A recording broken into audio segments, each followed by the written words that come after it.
전교 꼴찌 서울대 가다. 고리들 지음. 챕터 2. 강감찬 장동가의 동거. 어머니가 학교에 가서 태학에서 자퇴로 바꾸던 2월말, 나는 석환과 겨울 추위가 채 가시지 않는 낙성대 골목을 뒤지고 있었다. 전봇대와 구멍가게에 붙어있는 월세 있음을 보면서 언덕길을 돌고 돌았다. 셋이 살 수 있는 가장 싼 방을 찾아내야 했고, 그러기 위해서는 많은 집들을 방문해야 했다. 몇 시간 후 매우 낡고 갈라진 나무 대문이 있는 기와집을 찾았다. 내가 태어나기 훨씬 전부터 있었을 기와집 옆에는 슬레이트 지붕으로 더디어진 겹방이 있었다. 작은 부엌이 있는 겹방이 우리가 살 방이다. 내 가구가 새들어 살던 이 집이 월세가 가장 싼 이유는 이곳이 강감찬 장군의 탄생지여서 보호구역으로 묶여 있었기에 새 집으로 개축을 못하기 때문이었다. 빨래하던 수도가 옆에 강감찬 장군의 탄생지를 알리는 작은 비석이 있었다. 귀주 대첩의 영웅, 별이 떨어진 낙성대에서 태어났다는 그분이 살던 집에서 우리는 1년 넘게 살았다. 서울대 재학 시절에 그곳을 가보니 장군님의 탄생지 주변엔 새 건물들이 둘러싸고 있었고, 말을 타고 있는 장군의 동상이 있는 작은 공원으로 바뀌어 있었다. 이곳에서 17살인 나, 서울대 3학년인 석환 삼촌, 외국어대 무역학과에 합격한 석원 삼촌 세 남자의 동거가 시작되었다. 나는 자취를 하면서 서울역의 성심학원을 다녔다. 검정고시는 대학을 1년 더 빨리 갈지는 몰라도 고교 친구를 만들 수 없다는 삼촌들의 의견에 따라 고입시험을 다시 보고 고등학교에 재입학을 하기로 했기 때문에 고입 종합반으로 갔다. 고등학교 재수생 친구들. 서울역에 도착하면 서울 지역에서 고등학교를 떨어진 아이들과의 추억이 시작되었다. 완수라는 친구는 대입 종합반으로 가야 할 아이처럼 조숙했고, 국립묘지에도 같이 산책 갔던 연희는 키도 크고 예뻤다. 성심학원에서 개강 직후에 배치고사를 보았다. 시험 결과 200명 중 중위권에 불과했다. 인, 의, 예, 지, 신 5반 중에서 예 반에 편입되었다. 서울에서 인문계 고등학교를 갈 수 없던 실력, 그것이 고1을 다 마친 내 실력이었다. 나는 전 과목을 중학교 과정부터 다시 시작했다. 늦더라도 기초부터 다시 보고 넘어가는 것의 장점은 그 이후의 수업 시간을 알차게 이해하고 소화하면서 보낼 수 있다는 것이다. 각 과목의 공부 요령을 학원의 많은 선생님들에게 배워나갔다. 중학교 과정을 다시 공부하는 것의 중요성은 뒤에 공부비법 4, 입학사정관제 챕터를 더 참고하기 바란다. 효아는 어떻게 서울대 갔어?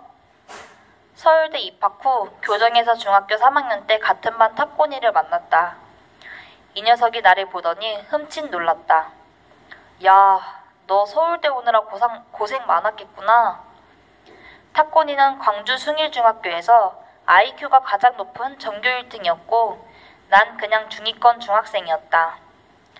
지방 중학교의 중위권 학생이었던 내가 서울대를 다니고 있으니 탑곤이가 그런 말을 한 것이었다. 내가 서울대를 합격한 이유는 의외로 간단하다.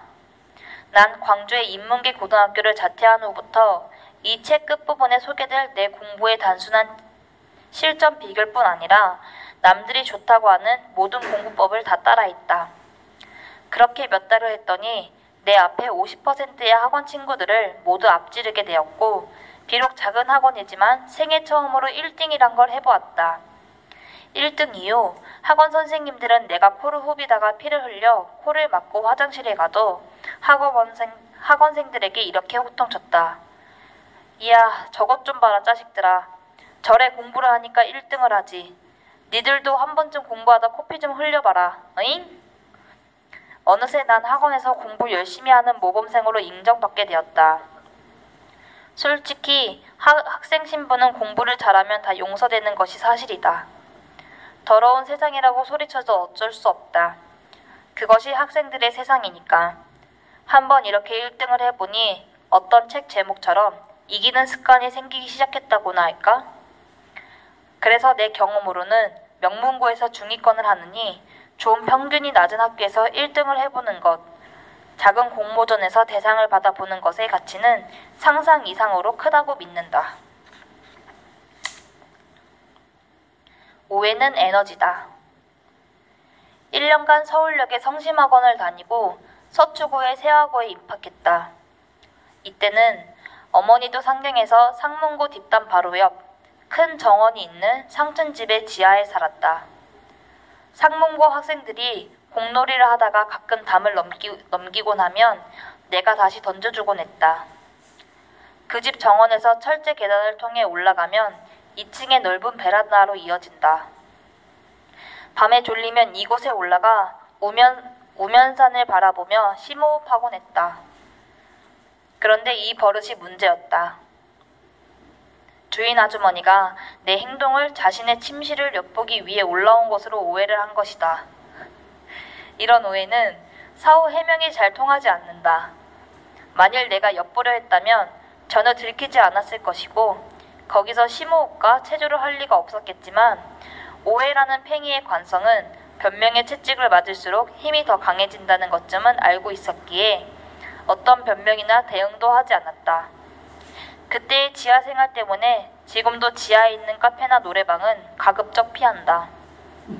그 이후 2층에는 못 가고 지하방에서 밤새 공부만 했던 기억 때문이다. 이미 광주의 고등학교에서 내 가능성에 대한 오해들을 그 오해만의 역사로 흘러가도록 내버려 두고 그 학교를 떠난 일이 있었기에 어떤 오해라도 담담히 대처하는 것에 더 익숙해졌다. 난 그 아주머니의 오해에 대응하며 에너지를 소비하고 싶지 않았다. 그냥 엄마에게 이사 가자고 부탁했고 경문고 건너편에 쫑비와 땡비란 강아지가 있는 더 허술한 집으로 이사를 갔다. 아마 7번째 이사였나 보다. 누군가가 오해를 한다고 해도 그리 슬퍼할 필요는 없다. 타인들의 오해도 삶의 중요한 에너지이기 때문이다. 신은 일부러 사람들이 오해를 잘하도록 만들었고 그래서 늘 오해의 생채기가 생긴다. 매트릭스란 영화에서처럼 원래 사람은 오해라는 에너지를 생성하는 건전지인지도 모른다. 그리고 신은 무수한 사람들의 오해를 조합하며 우주를 다양하게 장식하며 더 넓혀가는지도 모른다. 오해로 이루어진 우주에서는 언제나 신화와 스토리의 힘이 강하다. 그래서 우리 사는 세상에서도 사실보다는 무엇을 어떻게 믿는지가 더 중요하다. 오해로 이루어진 우주는 재미있다. 사람들 간의 오해와 착각이 없다면, 모든 것을 다 이해하고 포용하는 사람만 있다면 재미있는 복수극도 이루지 못한 사랑의 가을 동화도 없을 것이다. 가족들이 베개를 안고 서로의 겨드랑이를 간질거리며 볼 드라마가 사라질 것이다. 무엇보다 변호사, 검사, 판사, 작가라는 직업이 먼저 없어질 것이다. 그런데 오해로 찢어진 상처는 야구공 위에 굵은 실로 꿰맨 아픈 흔적을 남긴다. 오해로 골마 터진 곰보 자국은 골프공 위에 움푹 아린 자국을 남긴다. 그러나 창조적인 사람들은 그 꿰맨 자국의 공기 저항을 이용하여 멋진 변화구를 구사한다.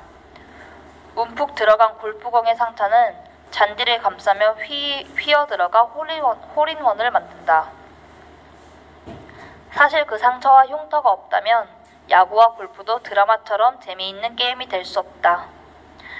아마도 우주를 팽창시키는 것이 스토리라면 그 스토리를 생산하는 가장 큰 에너지는 사람들의 무수한 오해와 착각일지도 모른다. 사람은 누구나 다양한 색깔 렌즈의 통째로 쌓여 왜곡된 신념의 패션을 걸치고 늘 인지 부조화를 겪으며 픽션이나 팩션의 드라마를 보면서 산다. 절대적으로 공평무사하게 자연을 기술할 수 있는 사람은 없다. 스스로 가장 자유롭다고 생각하는 순간조차 특정한 해석의 양식에 제약을 받고 있다. 벤저민 워프. 1.